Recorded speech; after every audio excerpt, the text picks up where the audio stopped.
Hello everyone. So the chapter that we are going to start is simple harmonic motion. Fine. So पहले देखते हैं इसका मतलब क्या होता है. आज जो हम लोग पढ़ेंगे, आज हम लोग इसको बहुत डेप्थ में लेके जाएंगे. हम देखेंगे इसका मतलब क्या होता है, क्या क्या टर्म्स यूज होता है, ये चीज़ हम देखेंगे आज के लेक्चर में. सिंपल हार्मोनिक मोशन से पहले मैं दो चीज़ आपको बताना चाहूँगा. एक होता है पीरियोडिक मोशन, एक होता है पीरियोडिक मोशन. पीरियोडिक मोशन एक मोशन होता है जो एक at a time interval repeat करता है. पीरियोडिक नाम से समझ में आ रहा होगा. Motion that repeats at a time interval, motion that repeats itself after regular intervals, right? After regular intervals. And one is oscillatory motion. Oscillatory motion क्या होता है? तो डेली लाइफ में आपने बहुत बार सुना होगा, हम लोग बोलते हैं it's oscillating, it's oscillating, oxalate कर रहा है. तो कोई चीज ऑक्सीलेट करता है क्या, जैसे पेंडुलम है, उसका हम लोग बोलते हैं ऑक्सीलेट कर रही है, पेंडुलम ऑक्सीलेट कर रहा है, मतलब इधर जा रहा है, फिर इधर जा रहा है, फिर इधर जा रहा है, फिर इधर जा रहा है, मतलब टू एंड फ्रो मोशन है, टू एंड फ्रो मोशन है. उसको हम क्या बोलते हैं कि वो एक ऑक्सीलेटरी मोशन है जो टू और फ्रो मोशन है. ठीक है. तो इन दोनों का जो होता है वो होता है सिंपल हार्मोनिक मोशन. इसका मतलब होता है, एसएचएम का मतलब होता है, एसएचएम बोल रहा हूं मैं शॉर्ट फॉर्म में, सिंपल हार्मोनिक मोशन को. ये होता है a periodic oscillatory motion, periodic oscillatory motion where a condition is satisfied. और condition क्या होता है SHM का, where a condition is satisfied, जिसमें जो condition होता है, SHM का जो condition होता है वो होता है F is equals to minus KX. ये condition satisfy होना चाहिए for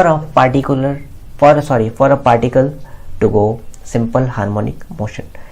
जहां पे जो x है वो होता है displacement from mean position, displacement from mean position, और जो k है वो होगा फोर्स कांस्टेंट. के है वो होगा फोर्स कांस्टेंट. क्लियर है. F is equal to minus K X, जहां पे x है डिस्प्लेसमेंट एक मीन पोजीशन के अबाउट, और k है एक फोर्स कांस्टेंट. और F क्या है?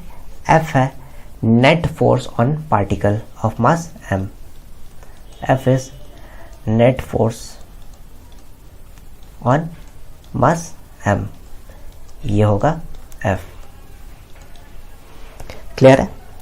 अगर कहीं पे भी ये कंडीशन सेटिस्फाई कर रहा है तो हम बोलेंगे कि पार्टिकल SHM कर रहा है, particle is in simple harmonic motion.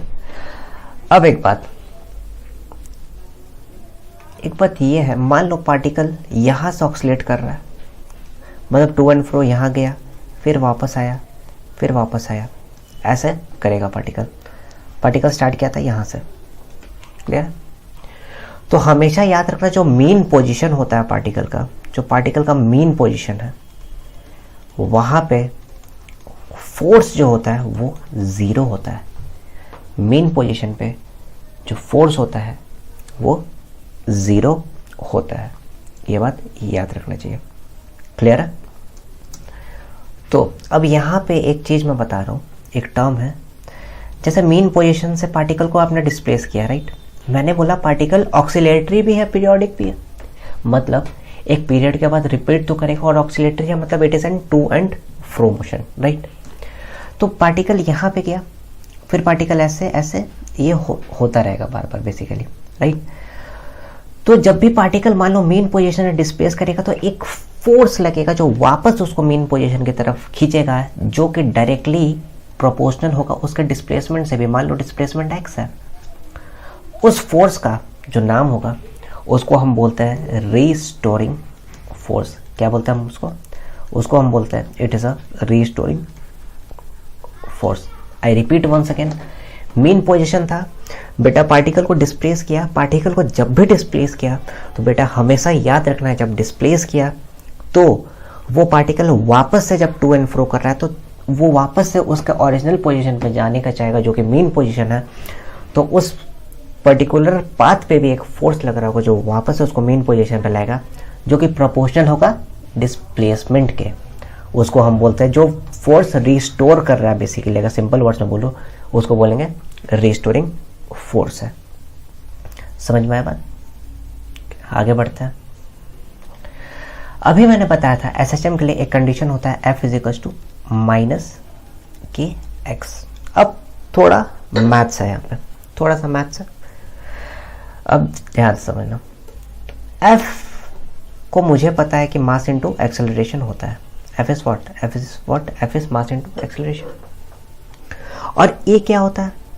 अगर मैं डबल डिफरेंशिएशन का टर्म में लिखूँ तो ए होता है d2x/dt², dx/dt v, और v को वापस से डिफरेंशिएट करो तो a, तो मतलब dx और dt को अगर डबल डिफरेंशिएट करो तो एक्सेलरेशन में होता है।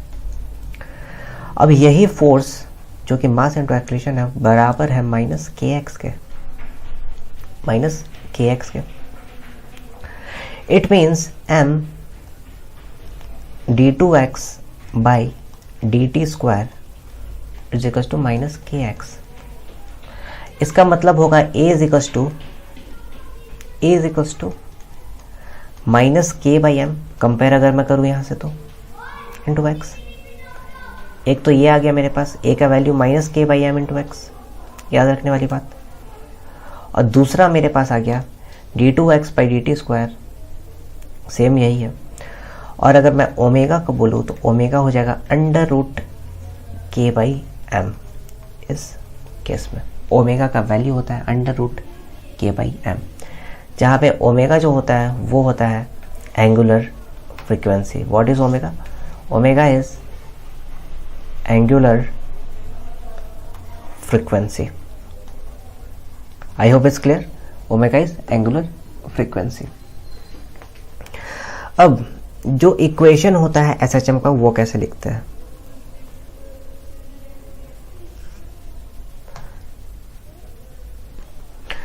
अब इक्वेशन अगर मुझे कभी भी लिखना है एसएचएम का, सो जो इक्वेशन होता है एसएचएम का, equation of SHM, equation of simple harmonic motion.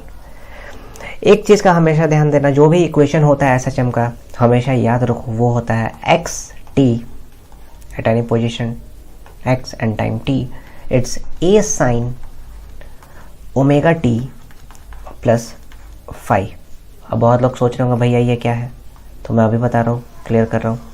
a sin omega t plus phi, जहाँ पे a जो है वो होता है एम्पलीट्यूड।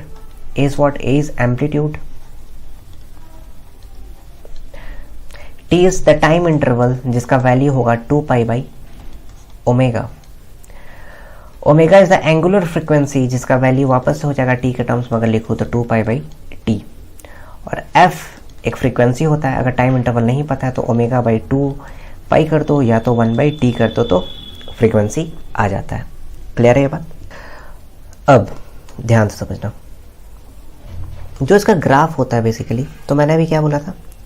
मैंने बोला था x = a sin omega t plus phi, मतलब साइन का ग्राफ बनेगा बेसिकली। और साइन का ग्राफ सबको पता होगा, साइन का ग्राफ कुछ ऐसा बनता है, ऐसा होता है, राइट? साइन का ग्राफ, तो साइन का ग्राफ ये होता है। अब सबको पता है साइन क्या होता है, साइन एक इंटरवल पर रिपीट करता है, तो ये क्या होगा? ये हो जाएगा π/2 ओमेगा। यहाँ से करूँ मैं, ये क्या होगा? ये होगा 3π/2 ओमेगा। वैसे ये क्या होगा? ये होगा 2π/ओमेगा। समझ पा रहा है बात? तो साइन का ग्राफ है, तो साइन एक पीरियोडिक फंक्शन होता है। ट्रिग्नोमेट्री में सबको को पता होगा, साइन एक पीरियोडिक फंक्शन होता है। अब समझो आगे, अब ध्यान समझो, मैंने बोला कि मीन पोजीशन पे फोर्स होता है 0, अभी इनिशियली बताया था मैंने। और इक्वेशन ऑफ एसएचएम मैंने बोला कि X T is equals to A sine omega T plus phi, ये बोला था मैंने। क्लियर है? ये x के टर्म्स में है, लेकिन अगर v लिखना है तो सबको ही को पता है v होता है v is equals to what, D x by D T. तो मुझे तो वेलोसिटी मिल जाएगा, वेलोसिटी मिल जाएगा मुझे। तो इसका मतलब क्या हुआ? इसका मतलब अगर इसको डिफ्रेंशिएट करो तो मेरे पास आएगा a omega cos omega T plus phi. तो वेलोसिटी अगर फाइंड करना है तो ये यूज़ करेंगे। ठीक है, क्लियर है बात?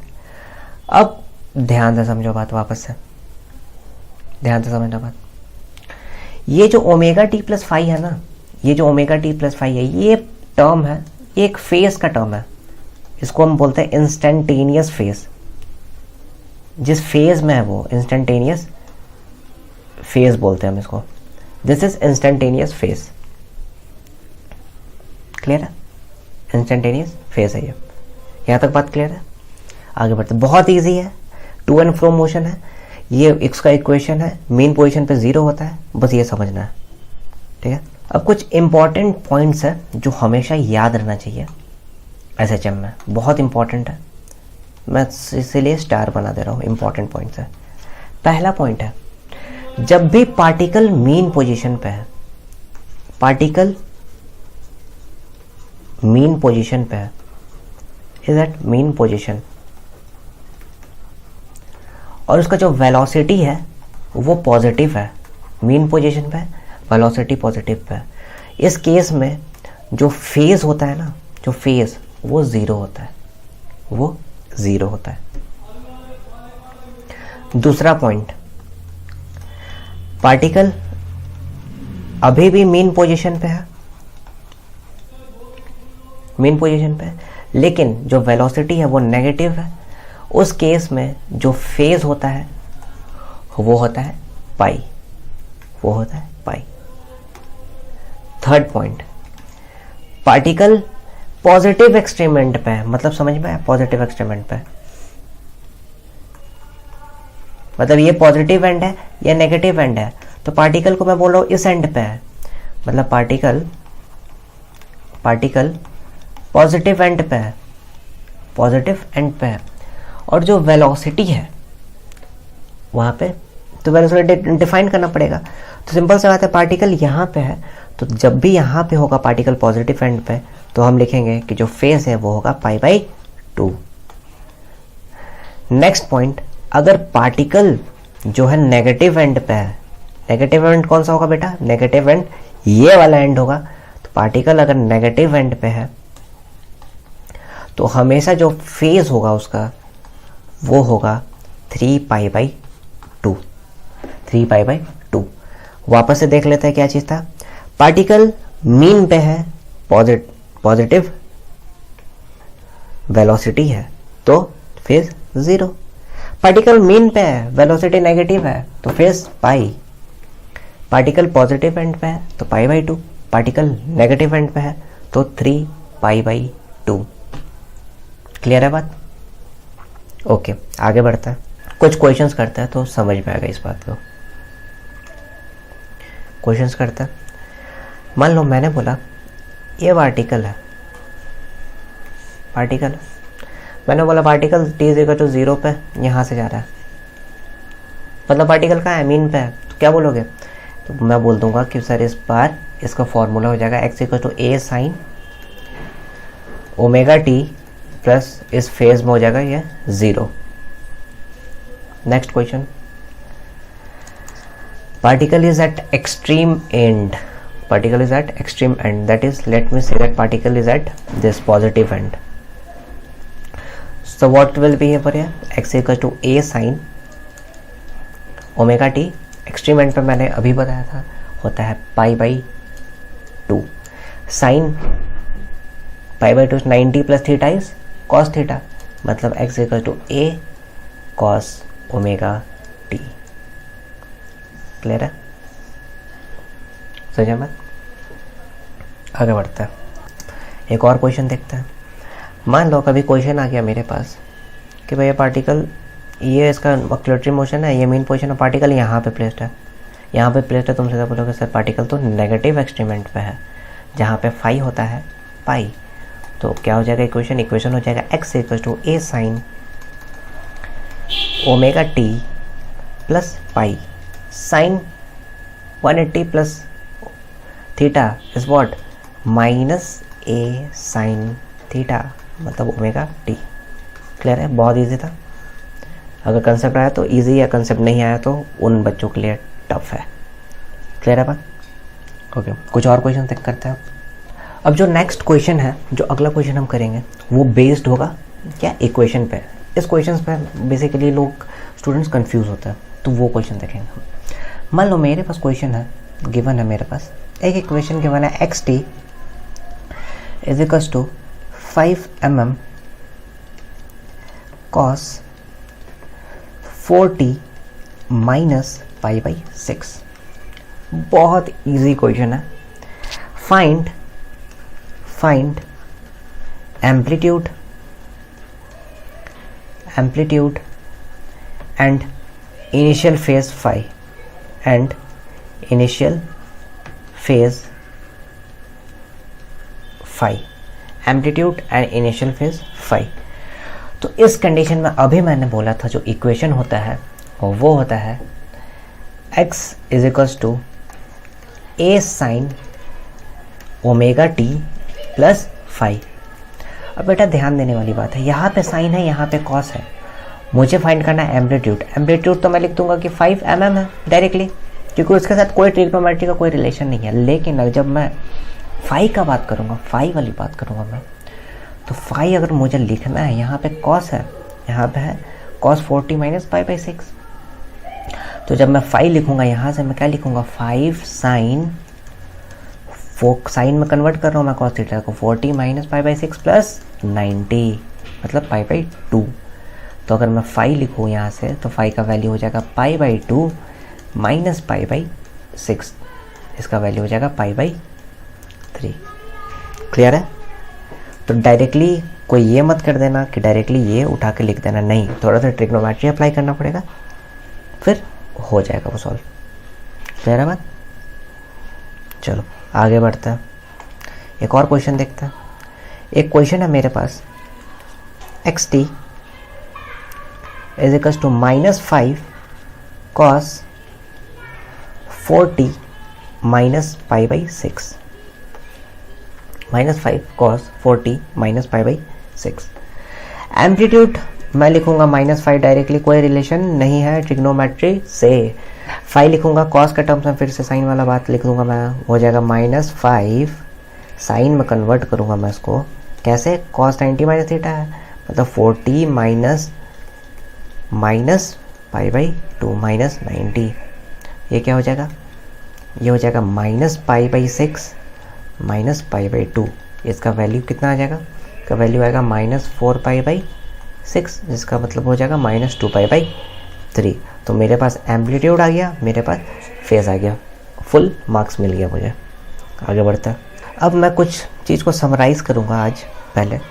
पहले तो मैं बोलूँगा मैंने पढ़ लिया भैया कि इक्वेशन होता है एक्स टी का, X T is equals to A sine omega T plus phi, ये पढ़ लिया मैंने। दूसरा मैं बोलूँगा मुझे यहाँ से d x by D t करके मुझे मिला वेलोसिटी, जिसका वैल्यू होता है a omega cos omega T plus phi. तीसरा मैं बोलूँगा मुझे मिला acceleration d v by D t, अगर कर दूंगा तो एक्सेलरेशन आ जाएगा मेरे पास minus omega square a sine omega T plus phi. कुछ भी हो जाए ये चीज़ भूलना नहीं, ये बहुत इंपॉर्टेंट चीज़ है, इसको बिल्कुल नहीं भूलना है हमें। क्लियर है? अब यहाँ से एक चीज़ ध्यान देना, बहुत इंपॉर्टेंट है, ध्यान से समझना, बहुत इजी भी है। देखो यहाँ पे एक्सेलरेशन वाला टर्म पे ध्यान दो, a is equal to minus omega square. ये क्या होता है? a sine omega T plus phi, X है मतलब एक्स है, ये है एक्स। क्लियर है? इसको अगर मैं सिंप्लीफाई करूंगा तो मेरे पास जो आएगा वैल्यू वो बहुत इंपॉर्टेंट वैल्यू है, v is equals to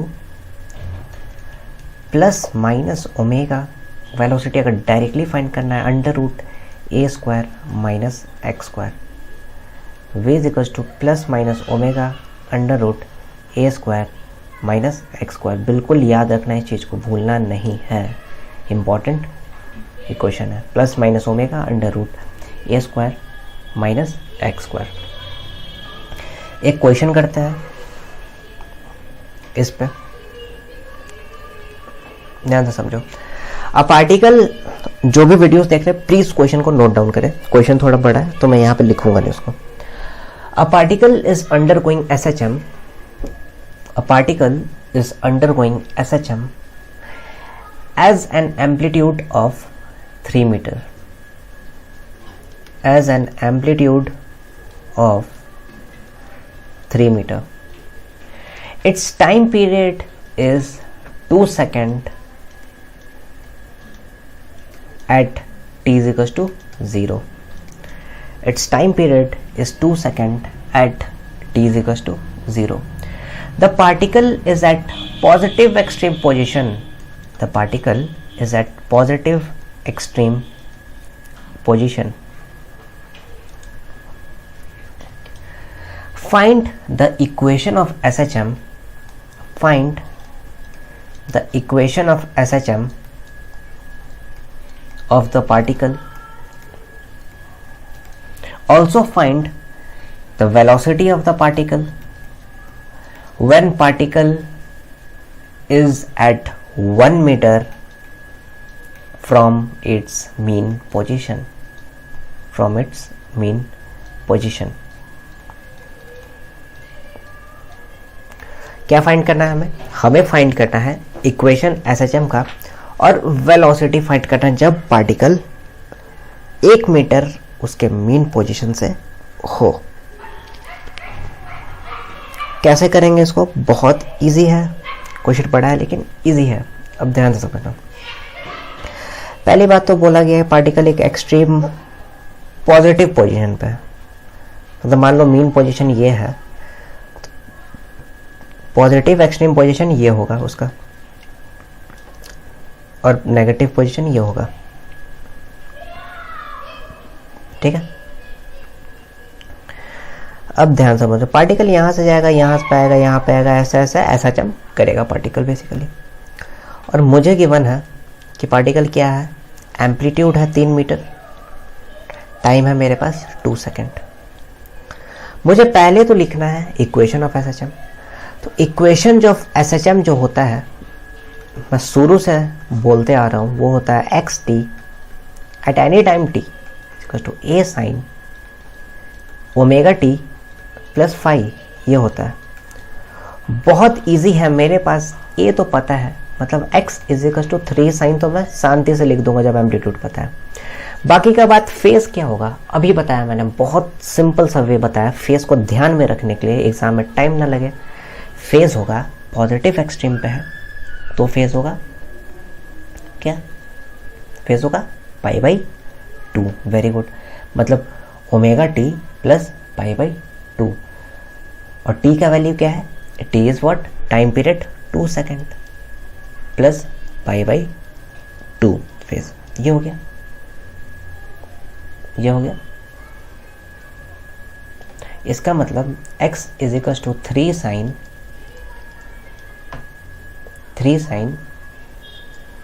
2 omega plus pi by 2, ये हो जाएगा। अब ओमेगा का वैल्यू मैंने अभी बताया था, ओमेगा होता है t is equals to 2 pi by omega, मतलब अगर ओमेगा चाहिए मुझे तो 2 पाई बाई टी कर दूंगा मैं, t का वैल्यू 2 है मतलब पाई आ जाएगा। अब ओमेगा इज इक्वल्स टू पाई इसमें सब्स्टिट्यूट कर दो, मेरे पास इक्वेशन आ जाएगा x is equals to 3 sine 2 pi plus pi by 2, ये मेरा इक्वेशन ऑफ SHM आ गया। क्लियर है। अगला मुझे बोला कि मुझे वेलोसिटी फाइंड करना है जब वो 1 मीटर मीन पोजीशन पे हो, यहाँ से लेके कहीं पे भी वो 1 मीटर हो मीन पोजीशन से, तो मुझे फाइंड करना वेलोसिटी क्या होगा। सिंपल सा बात है। अभी मैंने इसीलिए मैंने वो बताया था v is equals to equation plus minus omega under root क्या बताया था मैंने A square minus x square, बहुत ईजी है। तो v is equals to plus minus omega is what pi under root amplitude square that is 3 square, और कितना metre दूर हो मेन पोजीशन से 1 मीटर 1 स्क्वायर, बहुत इजी। अगर ये इक्वेशन मैं नहीं बताता अभी तो कितना लेंदी हो जाता प्रोसेस। सोचो तुम एम्पलीट्यूड निकालते हैं, इक्वेशन निकालते हैं, उसके बाद बहुत सारे इक्वेशन कंबाइन करते हैं, फिर आते हैं वेलोसिटी पे। मुझे पता है तो हो गया। तो v is equals to plus minus omega 3 square is 9 minus 1 that is equals to v is equals to plus minus pi under root 8। Clear? So either the velocity will be v is equals to under root 8 pi, or it will be v is equals to under root minus 8 root 8 pi.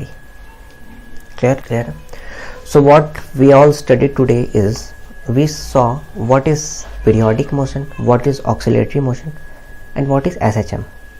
I told you about the terms amplitude, phase, and how to find phase at different position, like when it was on mean position, positive extreme, negative extreme, velocity was positive, velocity was negative. After that I told you about velocity, how to find velocity and acceleration from that particular equation, xt equation, a sin omega t plus phi, right, where a was amplitude and that term in the bracket was an instantaneous phase, basically phi. And I told you one important equation of velocity, v is equals to plus minus omega under root A square minus x square. ये equation कब use होगा? ये equation तब use होगा जब मेरे पास सब कुछ तो है लेकिन एक डिस्प्लेसमेंट हो रहा है, जो एक्स है वो डिस्प्लेसमेंट है, पार्टिकल आ रहा है जा रहा है लेकिन एक पोजीशन में डिस्प्लेस हो रहा है, तो ये इक्वेशन यूज करेंगे। अगले क्लास से इसको थोड़ा सा रिविजन करेंगे, एक क्वेश्चन करेंगे अच्छा सा, उसके बाद आगे मूव करेंगे, फिर देखेंगे स्प्रिंग वगैरह का जो केस होता है वो देखेंगे। सो आज जो टॉपिक स्टार्ट करने जा रहा है वो है कंपाउंड या फिजिकल पेंडुलम। क्या पिछले क्लास में हमने पढ़ा था सिंपल पेंडुलम, आज का है कंपाउंड, और मैं बोलूँ तो इसी को बोलते हैं हम लोग फिजिकल पेंडुलम।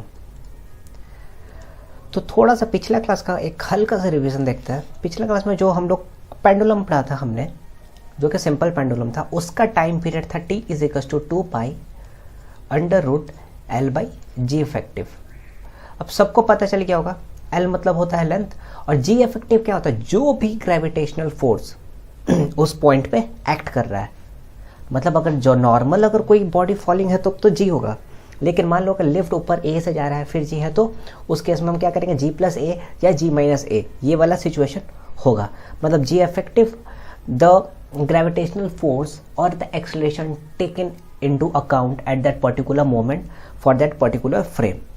तो कंपाउंड या फिजिकल पेंडुलम में देखना पड़ेगा कि क्या कंडीशंस आता है। क्लियर है? क्या कंडीशन आता है? तो मान लो एक रैंडम बॉडी है, कंपाउंड पेंडुलम है, मान लो मैंने बोला इसका ये जो है ये सेंटर C है, ये सेंटर C है और यहाँ पे ये हिंज है। अब एक चीज़ ध्यान देना, जब ये पेंडुलम रोटेट हुआ तो पहले तो ऐसा था, अब रोटेट हुआ तो क्या होगा? ये जो है ये शिफ्ट कर जाएगा ऐसे, ये पूरा रोटेट कर रहा है, तो मैं ऐसा तो बता नहीं सकता हूँ, तो मैं ऐसे बता रहा हूँ। देखो ये जो रेड वाला है मान लो रोटेट करके कुछ ये ऐसा हो गया, ये रोटेट करके, समझा बात? तो इसका मतलब क्या है? पहले सेंटर ये था, अब सेंटर क्या हुआ होगा? जब रोटेट किया होगा तो सेंटर यहाँ पे चला गया होगा C। सोचो, माइंड में सोचो, सेंटर यहाँ था, सेंटर अब रोटेट होकर C, मतलब यहाँ पे अब mg लग रहा होगा। अब यहाँ पे जो डिस्टेंस बना होगा ये वाला, ये होगा क्या? ये थीटा है, तो ये थीटा है, और ये होगा L, जो लेंथ था वो तो L ही रहेगा। ठीक है, अब इसके लिए अगर मैं बोलूँ तो जो टॉर्क, रीस्टोरिंग टॉर्क होता है इसमें तो लगेगा टॉर्क, इसमें क्या फोर्स किस फॉर्म में लगेगा? टॉर्क के फॉर्म में लगेगा, क्योंकि रिजिड बॉडी डायनामिक्स में हमने देखा था कि फोर्स जो चीज़ घुमा रहा हो, फिर से मैं बोल रहा हूँ घुमा रहा हो, घुमाने में मैं क्यों इतना इफेक्ट डाल रहा हूँ? क्योंकि वो चीज़ आपको समझ में आए, जो चीज़ घुमा रहा हो वो क्या होगा? टॉर्क होगा वो चीज़। तो here also right, this is the torque over here for this. So torque होगा ये। तो टॉर्क जो यहाँ पे रिस्टोरिंग टॉर्क होता है उसका वैल्यू होता है mg/l sine theta, mg/l sine theta, और इसी का वैल्यू टॉर्क बराबर आई अल्फा हमने पढ़ा था, तो यहाँ पे आई ऑफ हिंज इंटू अल्फा हो जाएगा। क्लियर है बात? आई ऑफ हिंज इंटू अल्फा, तो ये होगा आई इंटू अल्फा, ये तो पहले वाले से पता है। अब एक चीज़ देखो, जो अल्फा होगा यहाँ पे, जो अल्फा होगा यहाँ पे, तो अल्फा होगा alpha is equals to mg/l sine theta by h हो जाएगा, बाई आई ऑफ हिंज। और अल्फा का वैल्यू तो मुझे पता है क्या, माइनस डी टू थीटा, मतलब D two X by D T square, यहाँ पे क्या हो जाएगा D two theta by D T square. तो अगर मैं यहाँ से बोलूँ तो मेरे पास कंपाउंड पेंडुलम के लिए एक आ गया क्या, कि ये हो जाएगा D two theta by D T square is equals to minus mg/l sine theta by I H. ये हमें याद रखना है अगर कंपाउंड पेंडुलम का क्वेश्चन आएगा तो, D two L by D T square is equals to minus mg/l sine theta by I H. Clear है? अब आगे बढ़ते हैं। इस केस में जो टाइम पीरियड होता है कंपाउंड पेंडुलम में, जो टाइम पीरियड होता है वो होता है t is equals to 2 pi under root I of hinge by mg/l। यह चीज़ ध्यान रखना है, जो टाइम पीरियड होगा वो होगा t is equals to 2 pi under root I H by mg/h। और जो ओमेगा का वैल्यू होता है इसमें, जो 2 पाई बाई ओमेगा यूज़ करते हो, ओमेगा फ्रिक्वेंसी का वैल्यू होता है वो होता है under root mg/l by I H. ये इंपॉर्टेंट रिलेशन है जो हमें याद रखने ही है। Omega is equals to mg/l by I H. Okay, आगे बढ़ते हैं। अब बात ये है कि क्या हमेशा हिंज के अबाउट नहीं, अगर हिंज नहीं है तो सेंटर ऑफ मास के अबाउट भी आप मोमेंट ऑफ इनर्शिया ले सकते हो, सेंटर ऑफ मास के अबाउट भी। अगला पेंडुलम जो हम स्टडी करेंगे वो है torsional pendulum, that is torsional pendulum.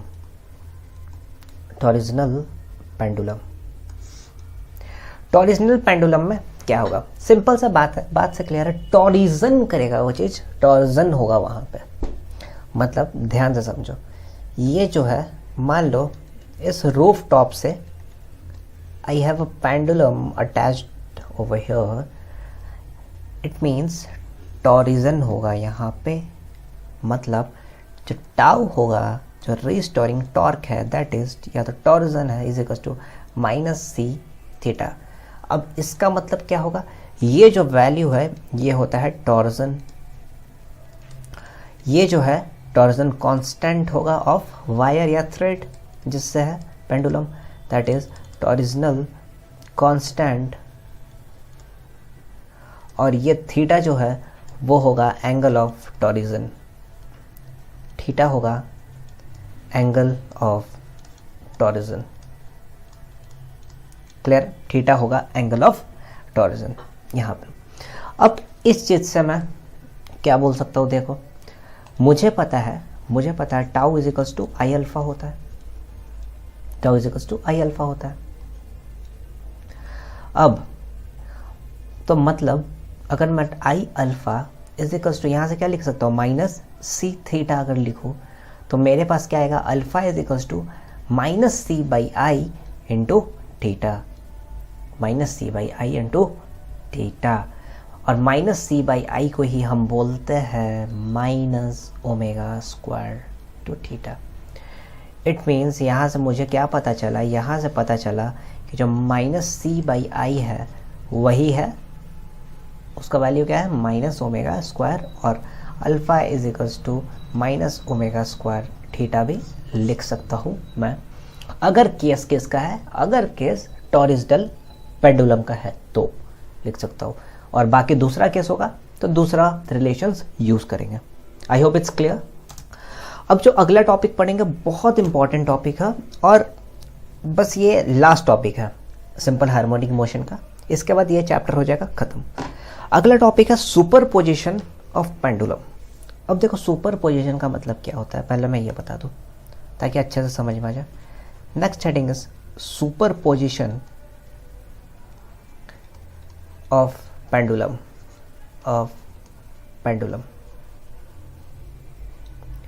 देखो सुपरपोजिशन का मतलब क्या होता है,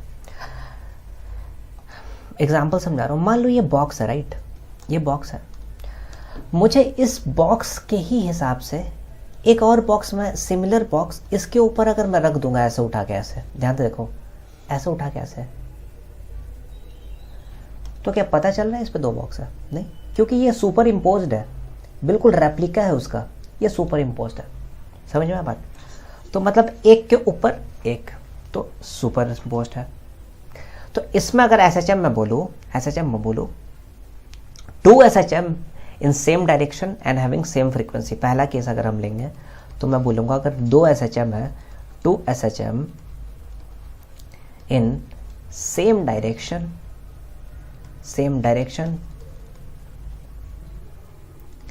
एंड सेम फ्रीक्वेंसी, और फ्रीक्वेंसी भी सेम है, तो क्या होगा? तो ध्यान से समझो, एक SHM मान लो मेरे पास है x1 बराबर a sin omega t,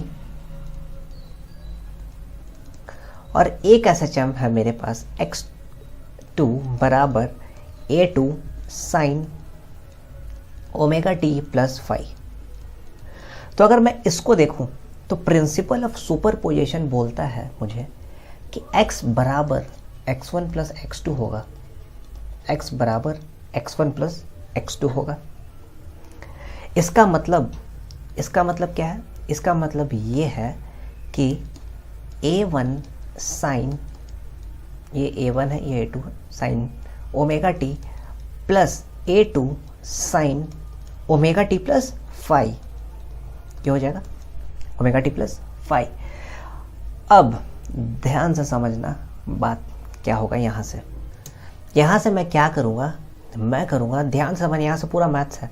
x को अगर मैं अज्यूम करता हूँ a sine omega t plus, क्या अज्यूम करूँगा मैं? थीटा अज्यूम कर लेता हूँ, theta.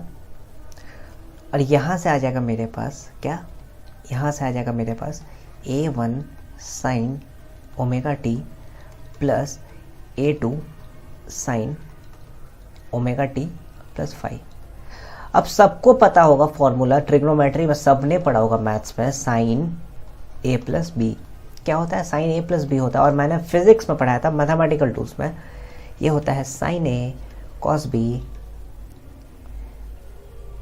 Plus cos a sine b, होता ही है। Sine a cos b plus cos b sine a होता है। अब मैंने यहाँ पे क्या किया? सब्स्टिट्यूट कर दिया इस वैल्यू को, तो a sine omega t plus 5 को मैं क्या लिख सकता हूँ? a sine a plus b, मतलब a sine a cos b plus cos a और साइन b। और यहाँ पे क्या हो जाएगा? a1 sine omega t plus, यहाँ पे भी sine a plus b, a2 sine a cos b plus cos a sine b, ये होगा a2 cos a sine b। अब एक गलती क्या करेंगे लोग, डायरेक्टली ऐसे लिखेंगे, नहीं ये नहीं करना है, ये a बाहर है, और a2 भी बाहर है, पूरे में मल्टीप्लाई होगा ये, मतलब a sine omega t cos theta plus a sine theta cos omega t is equals to a1 sine omega t plus a2 sine omega t cos 5 plus a2 sine 5 cos omega t। पूरा maths है, घबराना नहीं है कि इतना बड़ा क्यों है, पूरा मैथ्स ही है। अब ये जो टर्म है, ध्यान से समझना बात, ये जो टर्म है, ये टर्म कब ट्रू होगा? तो ये एक ऐसा let t is equal to 0 जब होगा तो ओमेगा t का वैल्यू π/2 होगा। इस टाइम पे ये हमेशा वैल्यू 2 रहेगा, ओमेगा t जब 90 होगा। इसका मतलब इस टाइम पर अगर t इज इक्वल टू 0 कर दूँ मैं, तो ये आएगा a साइन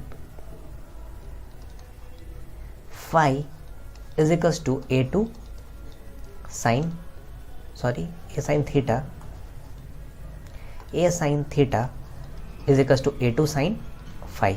क्यों? क्योंकि कंपेयर कर लो इसको, अगर मैं कंपेयर करूंगा, कंपेयरिंग एंड इक्वेट करूंगा कोफिशिएंट को, तो ये आएगा, लिख देता हूं मैं यहाँ पे comparing and equating, comparing and equating the coefficient, तो आएगा ये। क्लियर है? और वैसे ही अगर मैं दूसरा को कंपेयर करूंगा तो मेरे पास मिलेगा a cos phi is equals to क्या आ जाएगा, a one plus A two cos of phi, sorry यहाँ पे ये थीटा है, a one a cos theta is equals to a one plus A two cos phi. तो यहाँ से मुझे एक बात तो पता चल गया कि अगर मुझे एम्पलीट्यूड निकालना है, एम्पलीट्यूड निकालना मुझे ए, उसका वैल्यू आएगा under root a two sine phi का square plus a one plus A two cos phi का स्क्वायर। कुछ समझ में आया यहाँ से बात? यहाँ से बात ये है कि एक अगर मुझे कभी भी वैल्यू निकालना है तो मेरे पास आएगा a one square plus A two square plus two a one a two cos of phi. ये वैल्यू लगेगा कभी भी मुझे फाइंड करना है अगर एम्पलीट्यूड ऑफ 2 SHM का। क्लियर है? और अगर मुझे 2 SHM है उसका tan थीटा फाइंड करना है तो उसका वैल्यू होता है tan phi is equals to A two sine of theta by A one plus A two cos theta. ये होता है वैल्यू। क्लियर है? लेकिन ये किस केस में है? ये इस केस में है जब 2 SHM सेम डायरेक्शन में है और सेम फ्रीक्वेंसी के पास है। It means when they are in same direction and same frequency, तब ये सुपरपोजिशन काम करेगा। क्लियर है? अब जो अगला हेडिंग है वो है phasor diagram. Phasor diagram, phase के डायग्राम्स हम कैसे क्रिएट करते हैं? फेजर डायग्राम, फेज वाले डायग्राम हम कैसे बनाते हैं? जब किस केस में? जब सेम फ्रीक्वेंसी है और सेम डायरेक्शन में, एस एफ और एफ डी, मतलब सेम फ्रीक्वेंसी और सेम डायरेक्शन में, तो कैसे होगा? तो मैंने क्या बोला था, x1 का जो वैल्यू था वो था a1 sine omega T plus plus plus plus 0 था क्योंकि कुछ नहीं था यहाँ पे, और x2 मैंने बोला था x2 is equal to a2 sine omega T plus 5, ये बोला था मैंने।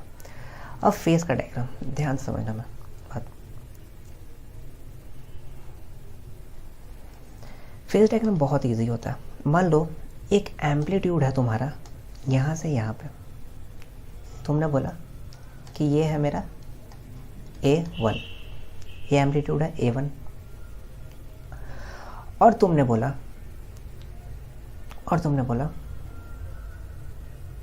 कि इसका जो रिजल्टेंट है A1 square plus A2 square plus 2A1 A2, तुमने बोला कि रिजल्टेंट मेरा है, दोनों का रिजल्टेंट तो कुछ ऐसा आएगा, ये आएगा A। तो मैं बोलूँगा कि A2 क्या होगा? A2 ऐसा होगा, दिस इज A2। क्लियर है? अब ध्यान से समझना, अगर मैं इसको देखूं तो अगर मैं इसको स्ट्रेच करूंगा तो समवेयर ओवर हियर यहाँ पे आएगा, और ये आएगा ऐसे। क्लियर है? ये जो एंगल बनेगा, ये होगा थीटा, जो एक्स वाला नॉर्मल टर्म है। ये जो एंगल बनेगा इन दोनों एम्पलीट्यूड के बीच में, ये होगा फाई। क्लियर है? और अगर इनके बीच में जो डिस्टेंस का डिफरेंस आएगा, क्या होगा? A1 A2 plus 2A1 A2 cos theta, मतलब A2 कॉस थीटा, ये होगा इन दोनों के बीच में डिफरेंस। क्लियर है? अब देखो यहाँ से अगर क्लियर नहीं होगा तो एक क्वेश्चन से देखते हैं तो क्लियर होगा ज़्यादातर। मान लो मेरे पास क्वेश्चन है x1 is equals to 3 sine omega T, और एक क्वेश्चन है मेरे पास x2 is equals to 4 sine omega T plus pi by two plus pi by two. इसका फेजर डायग्राम बनाना है मुझे, कुछ नहीं करना है, बहुत इजी, ध्यान से समझना। ऊपर वाले से कंफ्यूज अगर हो रहे हो तो बिल्कुल छोड़ दो उसको, बिल्कुल ही छोड़ दो, ध्यान मत दो, यहाँ पे ध्यान दो। A1 A2, A1 क्या है मेरे पास, A1 है 3 बना लूंगा मैं शांति से क्योंकि पॉजिटिव थी ना। A2 क्या है, A2 क्या है, A2 है मेरे पास 4, A2 बना लूंगा मैं ये 4। क्लियर है। इन दोनों का रिजल्टेंट क्या होगा, सबको पता है, वेक्टर से इन दोनों का रिजल्टेंट आएगा कहीं इधर, और मैंने बोला था ये होगा क्या, थीटा, और ये होता है फाई। फाई का वैल्यू कितना है, पाई बाई टू। इन दोनों के बीच में क्या आ रहा है, पाई बाई टू। अब जो ये होगा एम्पलीट्यूड का वैल्यू, एम्पलीट्यूड का वैल्यू सबको पता है, अभी मैंने बताया था, a is equal to A1 square plus A2 square plus 2A1 A2 cos theta, मतलब कॉस पाई बाई टू। यहाँ से तुम सॉल्व करोगे, 9 प्लस 16 प्लस 2 3 6 4 24 कॉस 90 आ जाएगा, रूट 25 5 होता है 5। ये समझ में आया। दूसरा, अगर 10 निकालना है मुझे, फाई का वैल्यू निकालना है बेसिकली, तो क्या मैंने बोला था tan फाई होता है A साइन थीटा, मतलब 4 sign theta by 3 plus 4 cos theta. ये वैल्यू होगा 10 का। क्लियर है। ऊपर से कंफ्यूजन हो रहा है, बिल्कुल छोड़ दो, इस पे ध्यान दो, बस ऐसा ही क्वेश्चंस नॉर्मल। क्लियर है, कोई दिक्कत नहीं हुआ। एम्पलीट्यूड पता है, उसके थ्रू A1 बनाया A2 बनाया, और इन दोनों के बीच में एंगल यहाँ से पाई बाई टू था, कैलकुलेट हो गया। क्लियर है, आगे बढ़ता है। नेक्स्ट हेडिंग है हमारा, नेक्स्ट हेडिंग है सुपरपोजिशन ऑफ 2 परपेंडिकुलर SHM जिसका सेम फ्रीक्वेंसी है। नेक्स्ट हेडिंग है superposition of 2 perpendicular SHM having same frequency, जिसका फ्रीक्वेंसी सेम है। इस केस में हम क्या करेंगे, तो मान लो मेरे पास एक इक्वेशन है x is equals to A1 sine omega T, और दूसरा इक्वेशन है मेरे पास y is equals to A2 sine omega T plus theta. यह है। इस केस में परपेंडिकुलर बोला है, तो परपेंडिकुलर बोला तो मतलब थीटा या तो 0 हो जाए, या तो थीटा इज इक्वल्स टू पाई हो जाए, या तो थीटा का वैल्यू हो जाए पाई बाई टू। तभी ना, जब थीटा 0 होगा, थीटा पाई होगा और थीटा पाई बाई टू होगा, तो मैं बोलूँगा ये परपेंडिकुलर है। इन तीनों वैल्यू को जब मैं डालूंगा तो मेरे पास तो सिंपल सा ये बात आएगा कि मेरे पास आएगा y is equals to A2 sine omega T, क्योंकि थीटा का वैल्यू अगर मैं ये सब्स्टिट्यूट करूँगा तो ये आएगा मेरे पास।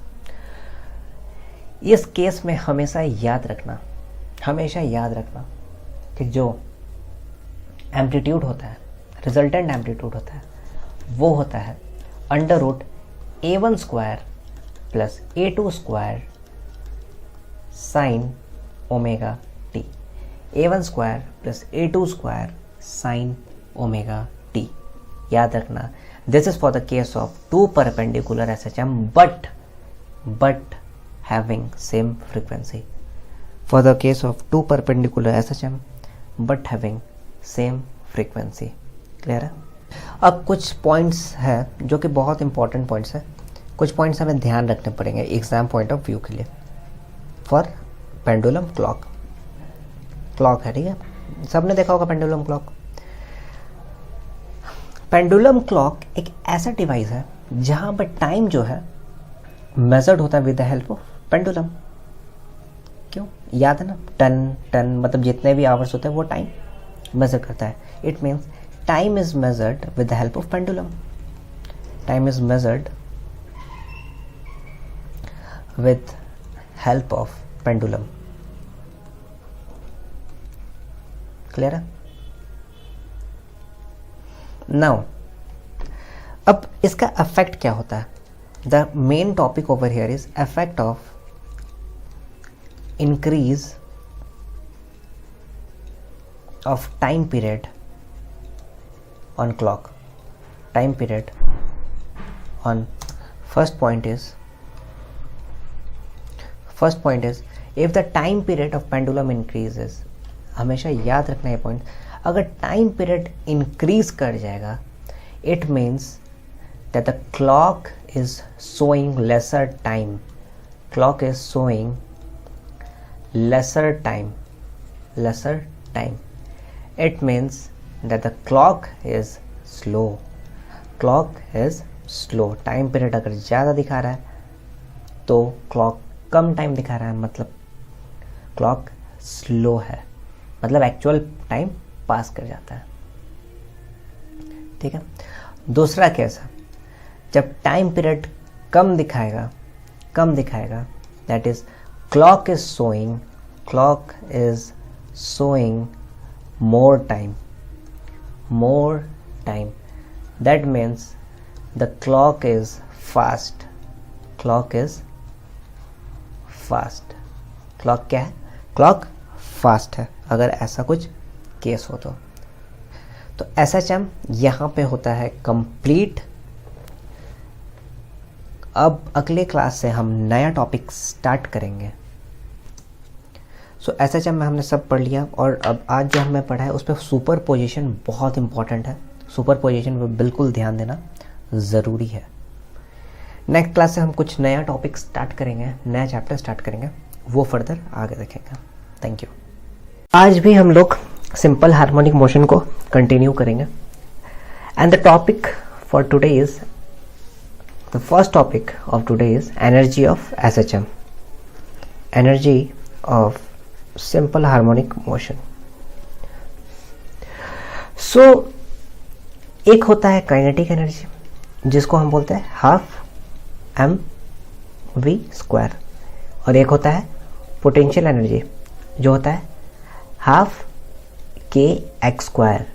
अब बहुत लोग बोलेंगे सर mgh क्यों नहीं लिखा? mgh इसलिए नहीं लिखा मैंने क्योंकि वो कंडीशन कब होता है? mg is what? Force, h is displacement. वो वर्क डन हो रहा है जब कोई चीज कहीं पे डिस्प्लेस हो रहा है। लेकिन the day I started with SHM, I told what is SHM? It is a periodic and oscillation. Periodic oscillation मतलब एक हाफ kx²। क्यों? क्योंकि स्प्रिंग को कभी नोटिस किया है? क्या होता है? ऑक्सीलेट करता है। अगर मैंने स्प्रिंग को खींचा और छोड़ दिया तो याद रखो स्प्रिंग जाएगा फिर वापस से अपना पोजीशन पे आ जाएगा, तो उस केस में क्या हो जाएगा? Half kx²। Work done by spring वाला। और अभी SHM में मैंने बताया था v का जो वैल्यू होता है वो होता है plus minus omega √a² minus of x², ये होता है। तो अगर मैं काइनेटिक एनर्जी में इसको सब्स्टिट्यूट कर दूं तो मेरे पास आएगा half m and I get ω² √ हट जाएगा स्क्वायरिंग के बाद a² माइनस ऑफ x², ये आएगा। इसको फर्दर में अगर लिखूँ तो हो जाएगा half mω² a² minus x², a² minus x²। mω² को अगर मैं लिखूँ तो अगर मैं बोल दूँ that is half k a² minus x²। के लिख दिया मैंने mω² को। और मुझे क्या पता है? मुझे ये भी पता है कि पोटेंशियल एनर्जी जो है ना वो होता है हाफ kx², अभी बताया था मैंने। सो इट मीन्स अगर मैं टोटल एनर्जी लिखूँ, अगर मैं टोटल एनर्जी बोलूँ, टोटल एनर्जी क्या होता है? होता है kinetic energy plus potential energy, ये होता है टोटल एनर्जी। इसका मतलब हाफ kA², kx² से kx² हो जाएगा खत्म और बचेगा half kA²। So total energy of SHM is constant, मतलब टोटल एनर्जी जो SHM का होता है वो होता है constant. Total SHM energy is constant and the value stands as half kA², जहाँ पे क्या बोला था मैंने? k का वैल्यू इज mω²। क्लियर है? और k को ही हम बोलते हैं it is a force constant of oscillation. k is what? k is also a force constant of oscillation and a is again the amplitude, a is again the amplitude। I hope it's clear. आगे बढ़ता है। लेकिन अगर कभी individually आ गया मेरे पास तो क्या लिखूंगा मैं? अगर इंडिविजुअली बोल दिया मुझे पोटेंशियल एनर्जी लिखना है एसएचएम का, तो मैं बोलूँगा हाफ के एक्स स्क्वायर। और वैसे ही अगर काइनेटिक एनर्जी बोल दिया गया मुझे तो मैं लिखूंगा हाफ एम वी स्क्वायर, और वी की जगह मैं क्या लिखूंगा? ओमेगा स्क्वायर, और वो लिखूंगा मैं a square minus x square. Very simple, सब वही है। अब हम बात करेंगे एवरेज वैल्यू किसका? फेज का एवरेज वैल्यू। जैसे जब मैंने एसएचएम बताया था, मैंने बोला था y is equals to A sine omega T plus phi, ये बोला था ना मैंने, बोला था ओमेगा टी प्लस फाई होता है। अब जैसे साइन का ग्राफ सबको पता है, साइन का ग्राफ क्या होता है? ऐसा होता है ऐसा। तो यहाँ पे जो फेज है, जो भी फेज आएगा, मान लो जहाँ पे भी कुछ ऐसा, ठीक है। जो फेज है basically omega T plus phi, इसका अगर मैं एवरेज वैल्यू बोलूँ एक पर्टिकुलर टाइम पीरियड पे, in one time period, so I am writing over here, you should remember this question अगर जल्दी करना है तो। Average value in one time period, तो अगर एवरेज वैल्यू मुझे है sine omega T plus phi का एक पर्टिकुलर टाइम पीरियड पे, ये होता है 0। याद रखना ये जो है, ये ब्रैकेट जो है, ये एवरेज वैल्यू को डिनोट करता है फिजिक्स में। और अगर मुझे वैसे ही cos omega T plus phi का, क्योंकि जब हम v बेसिकली वेलोसिटी यूज करते, तो मैंने क्या बोला था? वेलोसिटी कब आया था? dx बाई dt किया था तो v आ गया था। तो cos omega T plus phi का अगर एवरेज वैल्यू तो वो भी होगा 0। और एक तरफ अगर मेरे पास साइन स्क्वायर के फॉर्म में है और ओमेगा टी प्लस फाई का अगर एवरेज वैल्यू है तो वो होगा 1/2। और वैसे ही cos square omega T plus phi का अगर एवरेज वैल्यू होगा वो भी होगा 1/2। Also remember one thing, that average potential energy, U क्या होता है? average potential energy of SHM is always 1/4 KA square. I repeat once again, average potential energy, average बोला, नॉर्मल तो हाफ kx स्क्वायर ही होगा, एवरेज पोटेंशियल होता है 1/4 KA square. और एवरेज काइनेटिक एनर्जी जो होता है वो होगा 1/4 KA स्क्वायर। It means both are the same for SHM। Clear है? Both are the same for SHM। अब कभी भी क्वेश्चन आया, मुझे बोला है क्वेश्चन में टू फाइंड एवरेज पोटेंशियल और average kinetic energy for SHM के लिए। तो जब भी ऐसा क्वेश्चन आए तो हमेशा याद रखना, जो फाइंड करते हैं हम ऐसे फाइंड करेंगे, u average is equals to amplitude 0 to a integration limit 0 to amplitude f of x dx by 0 to a dx। ऐसे फाइंड करेंगे। सिमिलर काइनेटिक एनर्जी का भी यही होगा। एक क्वेश्चन करते हैं, बहुत नॉर्मल सा क्वेश्चन करते हैं, find average kinetic energy for KE of SHM। Normal जो काइनेटिक एनर्जी SHM का क्या होता है? अब मुझे पता है जो नॉर्मल काइनेटिक एनर्जी SHM का होता है वो होता है half KA square minus x square. और अभी मैंने बोला कैसे फाइंड करते हैं हम, अगर एवरेज फाइंड करना है मुझे तो वो होगा 0 to a, जहाँ से लेके integration of 0 to amplitude KE dx divided by 0 to amplitude what then dx, that implies 0 to a KE का value half KA square minus x square. By 0 to a dx, ऐसे करके मैं find कर लूँगा। Clear है? dx के respect में होगा इंटीग्रेशन। कुछ नहीं, तो अभी तक मैंने बताया एनर्जी क्या होता है और एवरेज एनर्जी। यहाँ तक कोई डाउट नहीं होना चाहिए, बहुत इजी चीज़ है। क्लियर? अब आगे बढ़ते हैं। Next headache is determining angular frequency of HHM। Determining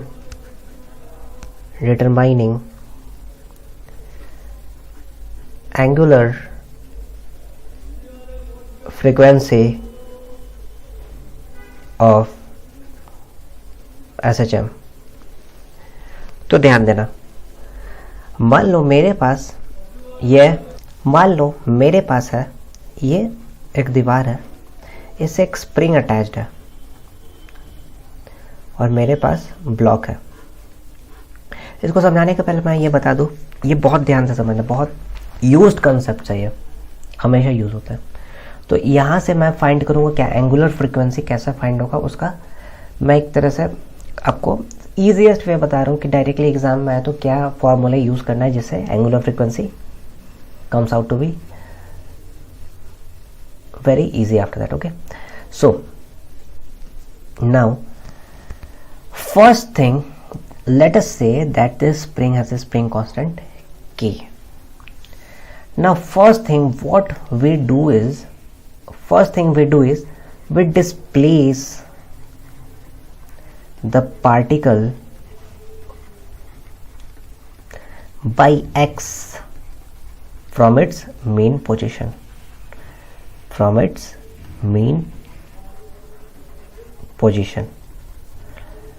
इसका मतलब ये पार्टिकल तो यहाँ है, अब मैंने क्या किया, इसको डिस्प्लेस कर दिया। ये मीन पोजीशन इसका, पार्टिकल एक टाइम पे यहाँ पे आके पार्टिकल क्या हो गया, पार्टिकल यहाँ पे आ गया। At what distance, x distance से डिस्प्लेस कर दिया। Second, draw FBD of particle, free body diagram. मैंने जब सेकंड चैप्टर पढ़ाया था न्यूटन्स लॉ ऑफ मोशन तो बताया था ड्रॉ FBD ऑफ पार्टिकल। अभी तक सबको आ गया होगा FBD कैसे होता है। ये पार्टिकल था, ये स्प्रिंग था, आगे खींचा, सोचो दिमाग पे सोचो, बिल्कुल ड्रॉ मत करो, दिमाग पे सोचो, आगे खींचा, फोर्स किधर, स्प्रिंग फोर्स अपोजिट डायरेक्शन है, मतलब इधर स्प्रिंग फोर्स लगा, इधर क्या लगा बेटा, kx लगा।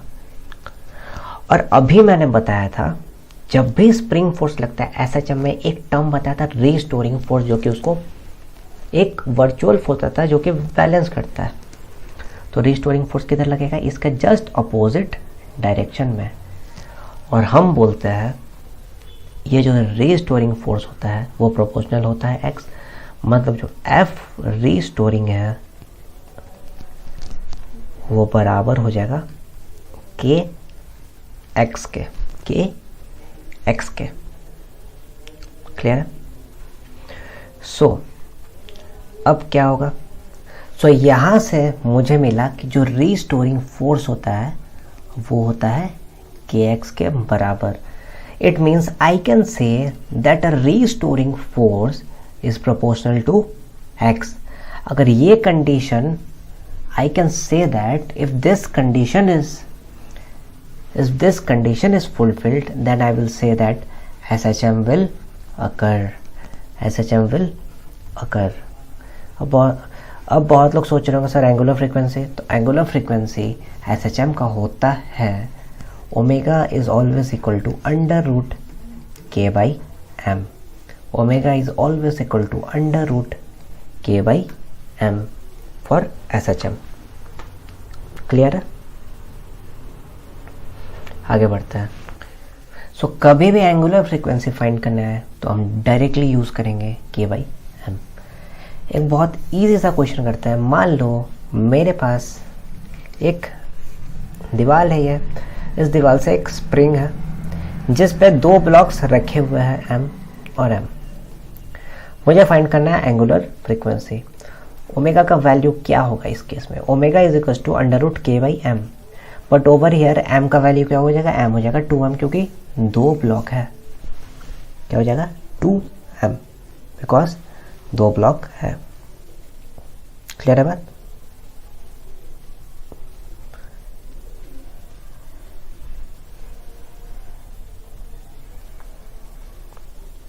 अब स्प्रिंग का जब भी ऐसा कुछ होगा, spring in series and parallel,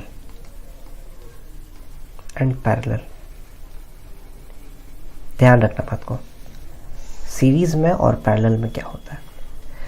जब भी स्प्रिंग सीरीज में है, मतलब एक के बाद एक है, एक मान लो ये है और एक के बाद ये है, ये मान लो K1 है, मान लो K2 है, तो जो इक्विवेलेंट कांस्टेंट होता है स्प्रिंग का, जब रेजिस्टेंस होता था तो हम क्या करते थे, करंट इलेक्ट्रिसिटी जैसे रेजिस्टेंस होता है तो क्या करते हैं, रेजिस्टेंस जोड़ देता है। लेकिन यहाँ पे उसका अपोजिट, यहाँ पे क्या करेंगे हम, 1/K1 प्लस 1/K2 करते हैं सीरीज में, मतलब K1 K2 divided by K1 plus K2। और जब पैरेलल में हो स्प्रिंग, मान लो ये एक स्प्रिंग है, एक मास है, और ये एक स्प्रिंग है, तो क्या बोलूँगा, ये स्प्रिंग पैरेलल में है। तो पैरेलल में जब भी होगा स्प्रिंग तो उसका इक्विवेलेंट कांस्टेंट होगा K1 प्लस K2। क्लियर है? ये क्यों बताया मैंने K का वैल्यू, क्योंकि अभी बताया था मैंने ओमेगा √K/m। तो ज़रूरी थोड़े है हमेशा कि एक नॉर्मल सा स्प्रिंग दिया रहे, स्प्रिंग का तो कॉम्बिनेशंस भी हो सकता है, तो इसको सॉल्व करने के लिए। क्लियर है? बहुत इजी हो गया। अब देखो, जिसको नहीं आता रहता एंगुलर फ्रीक्वेंसी का कंसेप्ट, तो बहुत लेंदी हो जाती है प्रोसेस। फाइंड तो तब भी कर लेता वो ओमेगा इक्वेशंस यूज़ करके, लेकिन जब मुझे पता है, जब मुझे वो चीज़ आता है जिसको मैं सिर्फ 2 सेकेंड्स के अंदर कर सकता हूँ, then why should I waste half an hour for that particular thing, right? आगे बढ़ते हैं, एक क्वेश्चन करते हैं। क्वेश्चन है,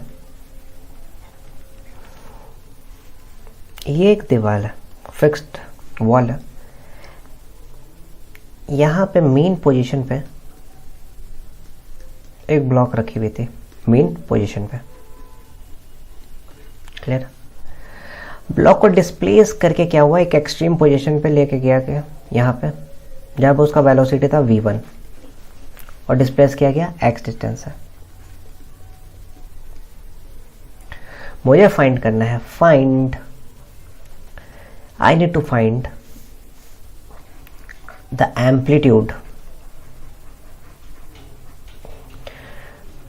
क्लियरली दिख रहा है ब्लॉक SHM करेगा, इधर गया, इधर गया, इधर गया, इधर आएगा, मतलब वापस से मेन पोजीशन पे जाएगा।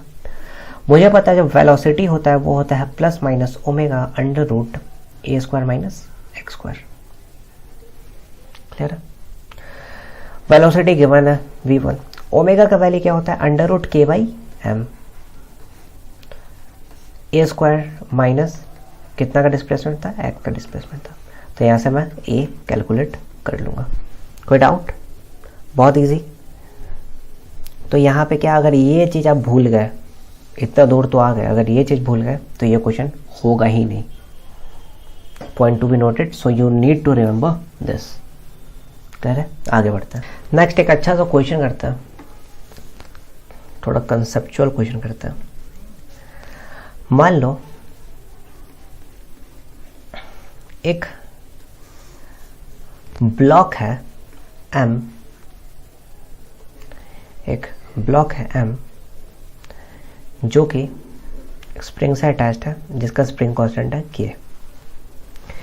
एक ब्लॉक है यहाँ पे मास M का ही, जो वेलोसिटी से जा रहा है U से।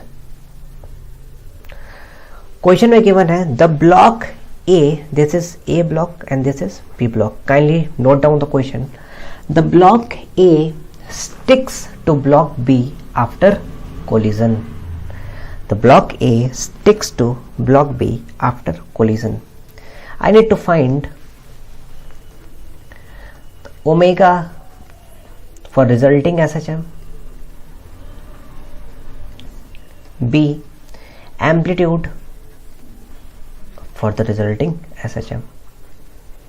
इस क्वेश्चन को कैसे सॉल्व करूंगा, तो ध्यान से समझना। क्वेश्चन ने बोला ये ब्लॉक गया और ये ब्लॉक इससे चिपक गया, तो पहले मैं क्या करूंगा, मैं इसका एक डायग्राम बना देता हूँ रफ सा। मान लो ये ब्लॉक गया M ये ब्लॉक इससे चिपक गया है, ये यू से जा रहा था, अब ये इससे चिपक गया, अब किस वेलोसिटी से जाएगा? सोच के बताओ, बिल्कुल बिना कैलकुलेट किए सोच के बताओ, अब किस वेलोसिटी से जाएगा ये ब्लॉक? क्योंकि मेन पोजीशन पे पहुंच चुका है, ये मेन पोजीशन पे पहुंच चुका है, अब जाएगा ये u/2 वेलोसिटी से। अरे भैया जब u से जा रहा था, अब 2 गुना डबल लग रहा है ना वो u, तो बढ़ गया u/2, तो u/2 से जाएगा।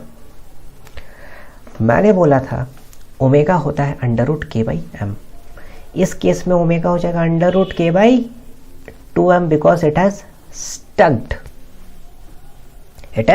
स्टक्ड। और एक कंडीशन बहुत स्टार्टिंग में मैंने बताया था, that is a into omega is what v is equal to am omega, याद करो, दैट इज u/2। तो ऐसा एम्पलीट्यूड क्या आएगा? a is equal to u/2 √k/2m। अब देखो मैं इसको प्रूफ भी कर दूंगा कैसे हुआ। सेकंड मेथड से बताता हूँ। एनर्जी कंजर्वेशन सबको आता है, बाय एनर्जी कंजर्वेशन भी आपको समझा देता हूँ अगर इसमें कंफ्यूजन हो तो।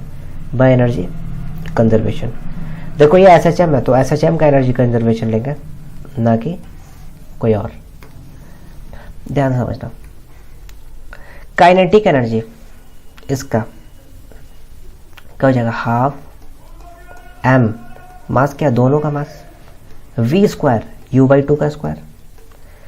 किस में बदला? पोटेंशियल में बदला, मतलब हाफ k(a²। यहाँ से a मैं निकालूंगा तब भी वही वैल्यू आएगा मेरे पास, तो प्रूफ हो गया ना। ये और ये सेम हो गया, तो ये प्रूफ हो गया। या तो मैं एनर्जी कंजर्वेशन से लगाऊं तब भी आंसर u/2 √k/2m आएगा, और नॉर्मली मैंने बहुत इजीली समझा दिया। दूसरा क्वेश्चन देखते हैं। मैं क्वेश्चंस ज़्यादा करा रहा हूँ ताकि कोई डाउट ही ना रहे, एग्जाम में आए तो तुरंत कर लो।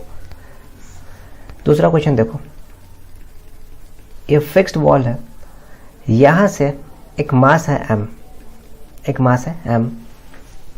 ये मास एक मान लो एक्सट्रीम पोजीशन पे है पहले, इनिशियली एक्सट्रीम। तो एक्सट्रीम पोजीशन पे सबको पता है कि वेलोसिटी होता है 0। मैंने बोला वेलोसिटी है 0। I have been told that this mass is released from rest, this mass is released from rest. Find what? Find the amplitude, find amplitude. तो कैसे होगा? ये रेस्ट से रिलीज हो गया, तो उसके बाद क्या होगा? ये थोड़ा सा नीचे चला जाएगा, रेस्ट एक्सट्रीम था तो अब जाएगा ये कहाँ पे? मेन पोजीशन पे चला जाएगा ये मास, मगर यहाँ पे कहीं पे ये मेन पोजीशन होगा, इसका मेन पोजीशन। क्लियर? अब मैं अगर FBD बनाऊं तो ये हो जाएगा नीचे mg, और यहाँ पे मेन पोजीशन पे वेलोसिटी होता है मैक्सिमम, और फिर से नीचे नीचे नीचे जाएगा जहाँ पे हो जाएगा वेलोसिटी इसका 0, दूसरा एक्सट्रीम पे। क्लियर? अब ये वेलोसिटी 0 है, स्प्रिंग था तो अपोजिट लगेगा k। मान लो x0 डिस्टेंस से गिरा है, ये मान लो x0 डिस्टेंस से गिरा है, तो क्या हो जाएगा? ये हो जाएगा kx0। तो अगर मैं FBD से देखूं तो मैं बोल दूंगा mg is equals to kx0। तो मैं बोलूंगा x0 का जो वैल्यू है वो हो जाएगा mg/k, और ये x0 ही तो एम्पलीट्यूड है, x0 ही तो एम्पलीट्यूड है, मतलब a का जो भी वैल्यू हो जाएगा वो हो जाएगा mg/k, और ओमेगा का जो वैल्यू होता है वो होता है √k/m, लेकिन यहाँ पे क्या है? m/k है, तो उस सेंस में हम लिख सकते हैं। क्लियर है? Next heading of simple harmonic motion is pendulum. उसमें है पहला simple pendulum. Simple pendulum,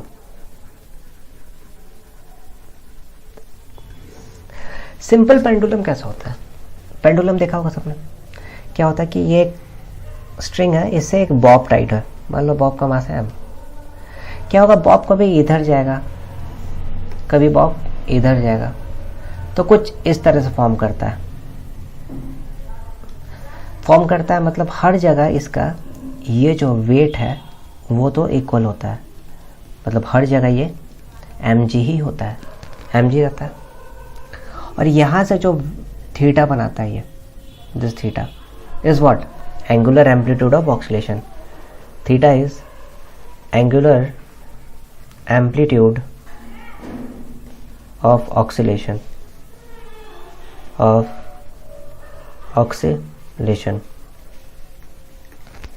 Now, for a simple pendulum to measure the time period, we use the formula 2 pi under root L by G effective। अब बहुत लोग बोलेंगे sir ये G effective क्या है? तो G effective है जो एक्सेलरेशन उस पर्टिकुलर मोमेंट पे लग रहा हो। यहाँ पे तो सिर्फ G लग रहा है, तो बेटा यहाँ पे आप G ही लिखोगे।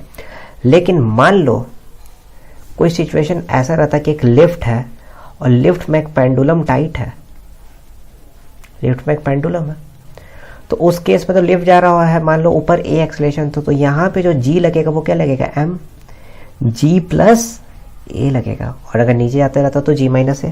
मतलब यहाँ पे अगर इस केस में मुझे टाइम पीरियड फाइंड करना रहता तो मैं बोलता t equal to 2 pi under root L length of pendulum divided by G effective is what? Here it is G plus A। Clear है, समझ में आया G effective का बात। एक और केस देखो, मान लो कहीं कंडीशन है नीचे mg लग रहा हो, इधर mg लग रहा हो, एक फ्रेम में हो रहा हो ये चीज, और ये फ्रेम मूव कर रहा हो इधर A से, तो इस केस में G effective क्या होगा, इस केस में G effective इसका रिजल्टेंट होगा, मतलब G square plus A square, ये होगा इसका G effective। कोई डाउट? मतलब 2 pi under root L by G एक सिंपल पेंडुलम के लिए। क्लियर है? एक क्वेश्चन देखते हैं। क्वेश्चन है, a simple pendulum has a time period T not. Simple pendulum has a time period T not. Find its time period in a liquid where the buoyant force is 1/3 of its weight। इसमें time period find करना है। So simple pendulum has a time period,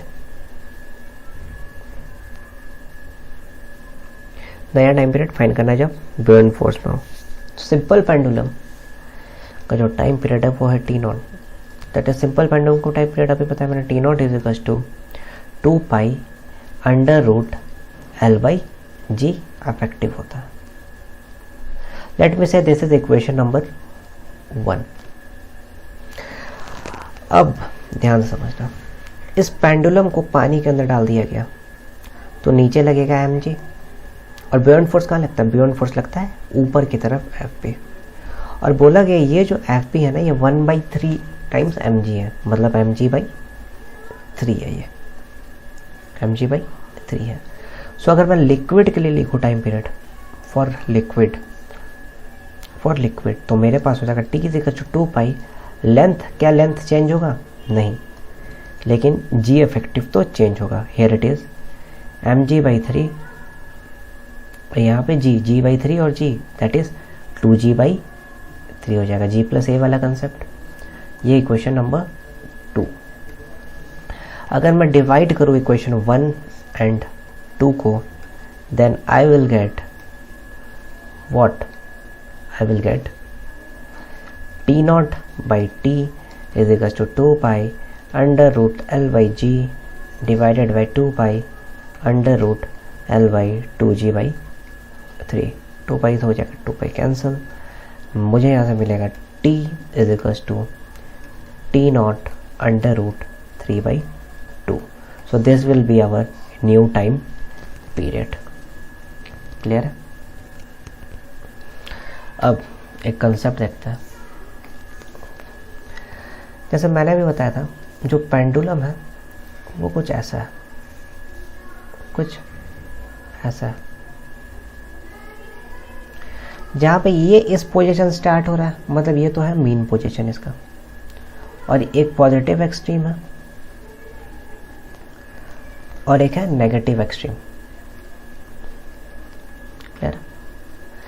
ये है theta naught, ये भी है theta nought, और ये लेंथ है एल। तो पॉजिटिव एक्सट्रीम की तरफ जाएगा तो एम्पलीट्यूड हो जाएगा क्या, प्लस का ए, और नेगेटिव एक्सट्रीम की तरफ जाएगा तो एम्पलीट्यूड हो जाएगा माइनस का ए। और ए साइन ओमेगा टी प्लस 5 वाला, तो अगर मैं उस थीटा के फॉर्म में लिखूँ तो theta eight any time T is what, theta naught initial sign omega T plus 5, ये होगा ए साइन ओमेगा टी प्लस 5। तो यहाँ से जो होगा एम्पलीट्यूड का वैल्यू x जो होता है बेसिकली वो हो जाएगा एल थीटा नॉट, और एक omega is equal to under root K by M, लेकिन यहाँ पे हो जाएगा under root G by L, ये होता है। जहाँ पे ये जो फाई है वो होता है इनिशियल फेज, फाई होता है इनिशियल फेज। क्लियर है? एक लास्ट क्वेश्चन करते हैं सिंपल पेंडुलम पे। Next question is if length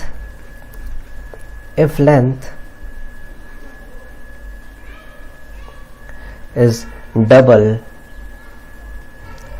find percent increase in time period। बहुत इजी है, देखो। तो जो पहला लेंथ है वो है t is equal to 2 pi under root L by G, ये होता है। अब क्या बोला है कि लेंथ डबल है, मतलब l से क्या कर दिया गया, 2l कर दिया गया, सिंपल सा बात है। तो अब जो नया टाइम पीरियड हो जाएगा वो क्या हो जाएगा, 2 pi under root 2l by ji.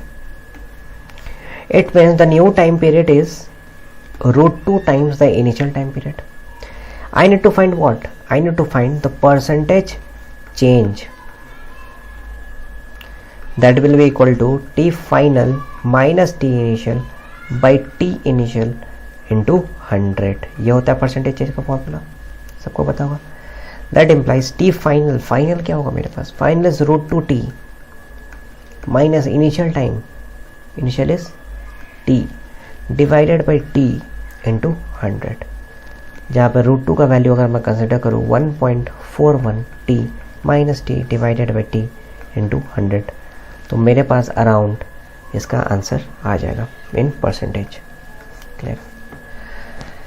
Next class में हम देखेंगे कंपाउंड और फिजिकल पेंडुलम, फिर पढ़ेंगे टोरिजिनल पेंडुलम और देखेंगे सुपरपोजिशन। सुपरपोजिशन में एक ब्रीफ बता देता हूँ क्या होता है। एक के ऊपर एक कोलैप्स करना, सुपरपोजिशन, एक प्रॉपर रेप्लिका, तो उसको देखेंगे कैसे एम्पलीट्यूड कैलकुलेट होता है उस केस में। क्लियर है?